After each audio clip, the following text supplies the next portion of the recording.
¿Qué opinas sobre este tema? Queremos escuchar tus comentarios. No pierdas más tiempo. Ingresa a micomunidad.com y conoce nuevos amigos de tu misma fe. Suscríbete y comienza a ser parte ya de nuestra comunidad.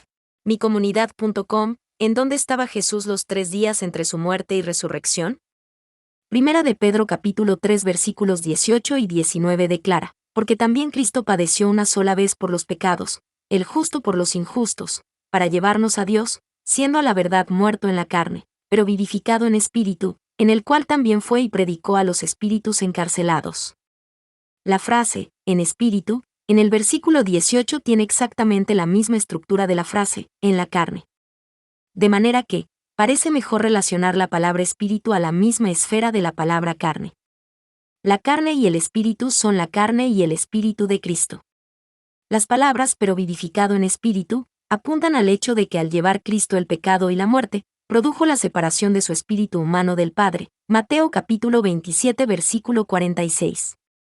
El contraste es entre la carne y el espíritu, como Mateo capítulo 27 versículo 41 y Romanos capítulo 1 versículos 3 y 4, y no entre la carne de Cristo y el Espíritu Santo. Cuando se completó la expiación de Cristo por el pecado, su espíritu reanudó el compañerismo que había sido quebrantado. Primera de Pedro capítulo 3 versículos 18 al 22 describe un vínculo necesario entre el sufrimiento de Cristo, versículo 18, y su glorificación, versículo 22. Solamente Pedro da información específica acerca de lo que sucedió entre estos dos eventos. La palabra predicó en el versículo 19 no es la palabra usual para describir la predicación del Evangelio en el Nuevo Testamento. Esta literalmente significa anunciar un mensaje. Jesús sufrió y murió en la cruz, su cuerpo fue llevado a la muerte, y su espíritu murió cuando fue hecho pecado. Pero su espíritu fue vivificado y lo rindió al Padre. De acuerdo con Pedro, en algún momento entre su muerte y su resurrección, Jesús hizo una proclamación especial a los espíritus encarcelados.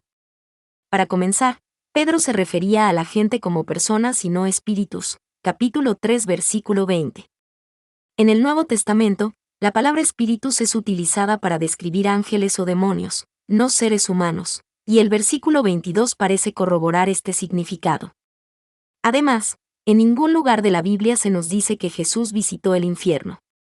Hechos capítulo 2 versículo 31 dice que él fue al Hades, versión Reina Valera, pero el Hades no es el infierno. En el original del griego, la palabra Hades se refiere a la esfera de la muerte, un lugar temporal en donde ellos esperan la resurrección. Apocalipsis capítulo 20 versículos 11 al 15 en las versiones de habla inglesa NASB y la Nueva Versión Internacional, dan una clara distinción entre las dos. El infierno es el lugar permanente y final de juicio para los perdidos. El Hades es un lugar temporal. Nuestro Señor rindió su espíritu al Padre, murió, y en algún momento entre la muerte y la resurrección, visitó la esfera de la muerte en donde pronunció un mensaje a los seres espirituales, probablemente ángeles caídos. Ve a Judas 6, quienes fueron de alguna manera relacionados al periodo anterior al diluvio en el tiempo de Noé. El versículo 20 pone esto en claro. Pedro no nos dijo lo que proclamó a estos espíritus encarcelados, pero este no podía ser un mensaje de redención, debido a que los ángeles no pueden ser salvos. Hebreos capítulo 2 versículo 16.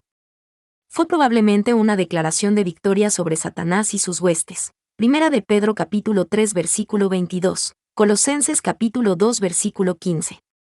Efesios capítulo 4 versículos 8 al 10 también parece indicar que Cristo fue al paraíso. Lucas capítulo 16 versículo 20, capítulo 23 versículo 43, y llevó al cielo a todos aquellos que habían creído en él previo a su muerte. Este pasaje no da una gran cantidad de detalle acerca de lo que ocurrió, pero la mayoría de los estudiosos de la Biblia concuerdan en que eso es lo que quieren decir con llevó cautiva la cautividad. Todo eso para decir que la Biblia no es enteramente clara acerca de lo que Jesús hizo exactamente, los 3 días entre su muerte y resurrección.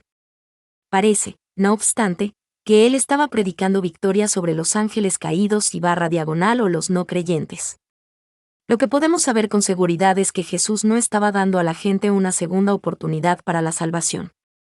La Biblia nos dice que nosotros nos vamos a enfrentar al juicio después de la muerte. Hebreos capítulo 9 versículo 27, no a una segunda oportunidad. En realidad, No hay una respuesta clara definitiva para lo que Jesús estaba haciendo en el tiempo entre su muerte y resurrección.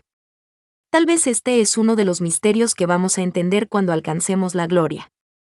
¿Qué opinas sobre este tema? Queremos escuchar tus comentarios. No pierdas más tiempo. Ingresa a micomunidad.com y conoce nuevos amigos de tu misma fe. Suscríbete y comienza a ser parte ya de nuestra comunidad.